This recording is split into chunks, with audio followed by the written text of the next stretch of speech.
No se entiende nada.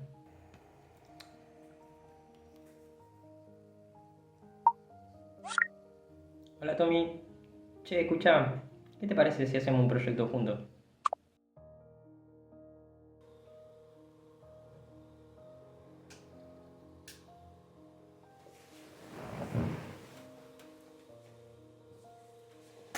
Amigo, ¿Cómo andás, pa? ¿Todo bien? ¿todo bien? ¿Empezamos? ¿Qué lo llevó a este proyecto?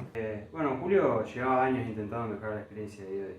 Sí, buscaba que las tareas sean como misiones, que se pudiese subir de nivel, ganar experiencia, farmear puntos, todo para que sea lo más similar a un juego posible. El problema está que, como IoD se aleja un poco de las materias comunes, porque tiene mucho contenido y tiene una forma muy didáctica de hacerlo ver, con las actualizaciones del aula muchas de esas cosas se perdieron, no eran tan claras. Y pensamos, ¿y si hacemos una página nueva? Sí, pensamos, la idea era diseñar el aula virtual para que sea más clara, más simple, más intuitiva. La idea era buena, hasta que nos dimos cuenta que otro grupo estaba trabajando en la misma idea. Pero lo que a veces parece ser un problema te invita a la innovación. Y apareció la respuesta. ¿Y si hacemos un juego? Y ahí empezó todo. Pero recapitulemos. ¿Cómo fue la experiencia? Bueno, la idea era muy grande y ambiciosa al principio. Entonces lo que hicimos para bajarlo un poco a tierra fue buscar juegos de referencia. Buscamos interfaces simples, que la jugabilidad sea dentro de todo sencilla. Entonces ahí Juanpi me propuso usar la modalidad de RPG, que dentro de todo cumplía con esas expectativas. Bueno, hicimos una investigación, buscamos dónde podíamos llevar a cabo la idea y uno de los programas en los que pensamos fue en RPG Maker, que es bastante sencillo y ya viene configurado como para poder realizar juegos de este estilo.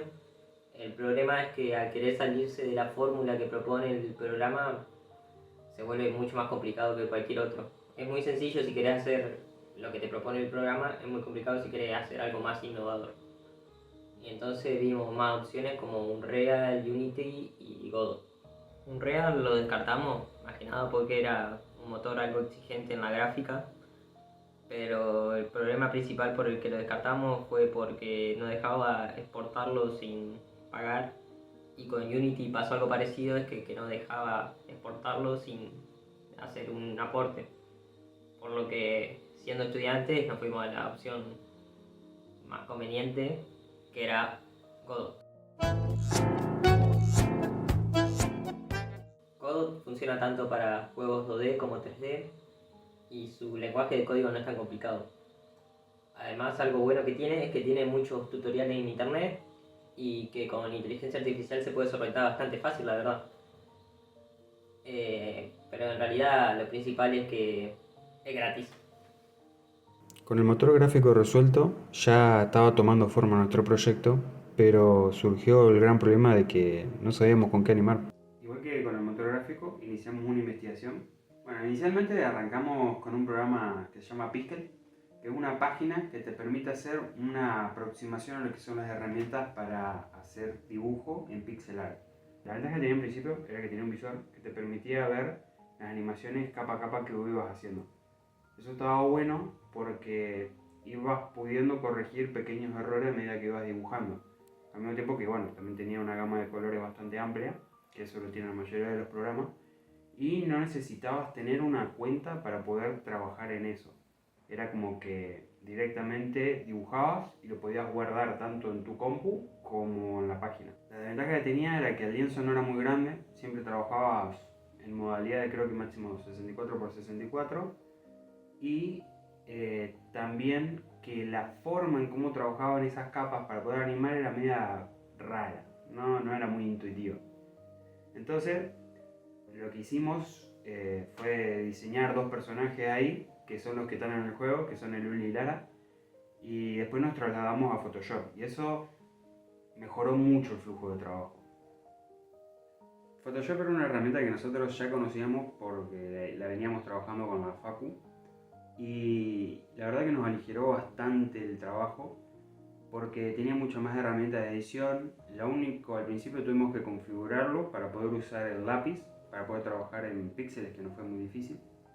Y tenía una gran ventaja respecto a Pixel, que era que podíamos editar el tamaño del lienzo. Y ese tamaño del lienzo hizo la diferencia en el momento que nosotros tuvimos que configurar tanto los tilemaps como los lienzos para las animaciones. Bueno, en el momento de acomodar el tilemap era fácil, porque podíamos tener varios archivos abiertos y los subíamos todo a uno solo, después lo subíamos a Godot y lo acomodábamos como nosotros lo necesitábamos. El tema estaba cuando teníamos que hacer la animación. En la animación era difícil porque vos, para poder ver el sprite y poder corregir el error, necesitas ver la continuidad de las secuencias como si fuera un video. Y en Photoshop era difícil hasta que encontramos la opción de GIF. Cuando encontramos la opción de GIF se pudo. El tema está que era tener que generar un GIF para poder volver a corregir algo, generar un GIF, volver a corregir algo. Y si bien servía, y la mayoría del trabajo lo hicimos así, era muy engorroso. Entonces, bueno, la mayoría del trabajo lo habíamos hecho ya en esta herramienta y ya habíamos creado un flujo de trabajo bastante constante, porque nos permitía cada vez hacer el trabajo más rápido. El tema está que después encontramos una mejor manera de hacer los sprites y los tiles. Este estilo se llama organismo. Este modelo ultra detallado no está hecho como te lo imaginas. Para crearlos es muy sencillo. Yo uso LibreSprite, pero estos pasos funcionan igual si usas Sprite. Primero, definimos la resolución: 16, 30. Ah, mira, ¿qué usar? Y así fue como descubrimos LibreSprite, que la verdad es un programa que facilitó muchísimo el trabajo, porque es un programa especializado para lo que estábamos haciendo en nuestro proyecto, así que nos vino como anillo al dedo.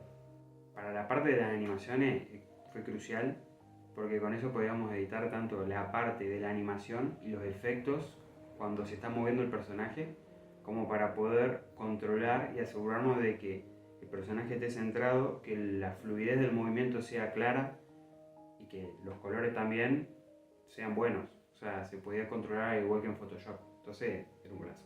Este programa sirve tanto para hacer tilemaps, que son imágenes estáticas, como sprites, que son animaciones. Debido a que tiene herramientas que te permiten ver en grilla, como se vería la repetitividad del tilemap, y también tiene un sistema poco intuitivo de animación al principio, ya que trabaja la animación con fotogramas en lateral y con capas en vertical. Entonces al principio era medio complejo acostumbrarse, pero después de unas horas ya era intuitivo su trabajo y hasta lo facilitó mucho. Y lo fundamental al momento de trabajar en el juego fue su modo de exportación de archivo como sprite, que eso optimizó el trabajo, ya que podés exportar el archivo en secuencia como se debería, de manera correcta, sin ningún tipo de error y de manera directa. Entonces era más fácil importarlo en Godot para animarlo. También está el tema de la música. Sí, eso de verdad fue bastante complejo. Sí, empezamos parecido al otro programa. Buscamos en internet cuál era la mejor opción y encontramos que existía un programa que se llamaba Vocasubil, que es gratuito y justo se ajustaba a nuestras necesidades, que suene como música de 8 bits, así música de videojuego. Y bueno, lo principal es que es gratuito, somos estudiantes. Sí, pero el problema es que ninguno de los era músico. Este programa tiene una interfaz un poco parecida al FL Studio.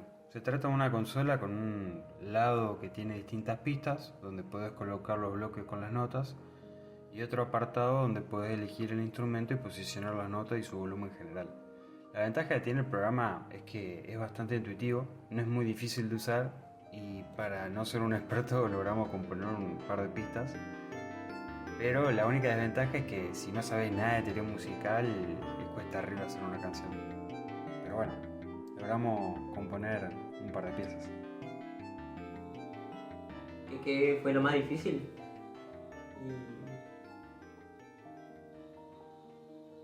Y yo creo que la parte de animar los personajes. Por un lado, el hecho de que quede fluida la animación, de que se entienda qué es lo que hace, que no se vea rara la posición del personaje respecto a lo que está viendo el que está jugando. que se entienda el movimiento del efecto y el golpe, como que tenés que tener en cuenta mucho la rotación que hace el cuerpo para que siga teniendo sentido en cualquiera de sus direcciones.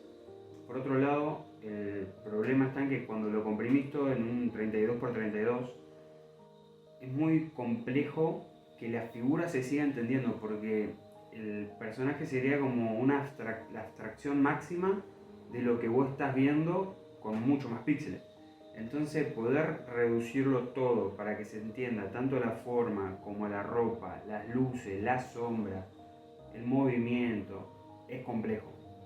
Entonces con esa parte de composición requiere mucho estudio, mucha búsqueda de referencias. No pudimos hacerlo a la primera porque no era una tarea sencilla ni tampoco era algo habitual de hacer.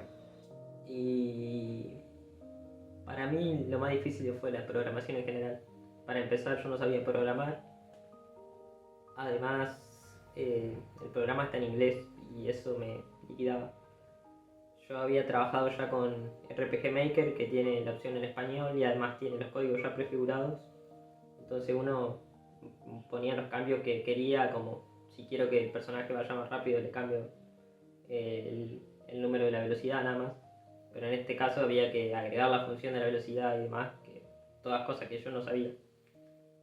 Y como Godot está en inglés y yo no sé inglés, tuve que trabajar con el traductor a mano, con inteligencia artificial y tutoriales al lado que me vayan indicando todo qué hacer. Tenía la pantalla colapsada de cosas y así fui avanzando hasta yo ir adquiriendo un poco del conocimiento del programa.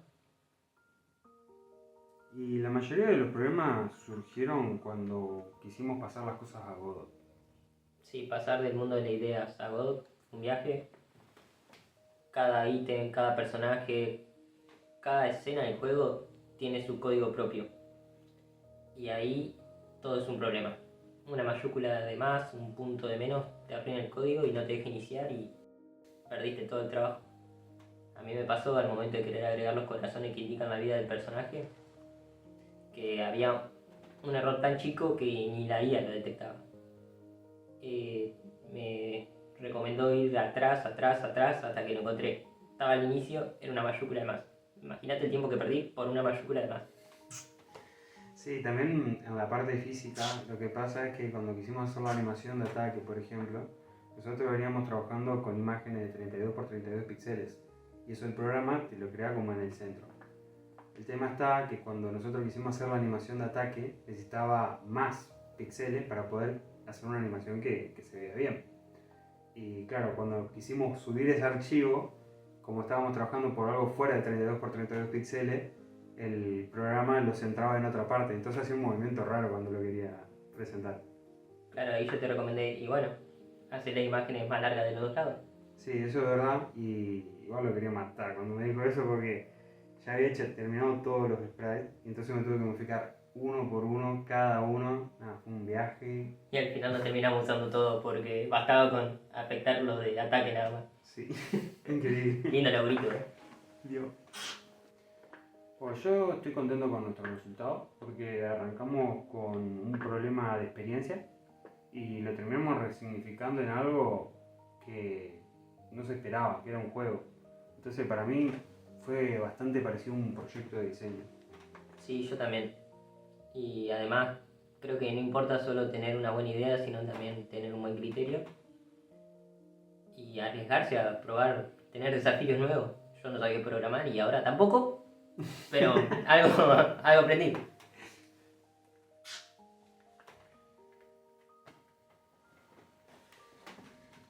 Trabajar con Juan Pipi. Nada, la verdad que me gustó. Se ocupó mucho con el proyecto cuando le propuse la idea de hacer un juego, que ya de por sí era una idea loca. Así que la verdad que eso es copadísimo tener un compañero. Y es un tipo que fue bastante constante, bastante dedicado, porque la verdad que tenía que dedicarle mucho ahora al script y lo hizo. Así que chico laburo hizo. Así que la verdad un tipazo. Yo si puedo volvería a trabajar con él tranquilamente. trabajar con Tommy. La verdad que yo ya he trabajado antes y hemos trabajado bien. Es alguien que se fija mucho en el detalle y a veces llega a ser medio pesado, la verdad, pero siempre termina teniendo razón. Si no, las cosas quedarían por la mitad. Así que, bien, siempre llegamos a un buen resultado, creo yo. Bastante contento con el resultado.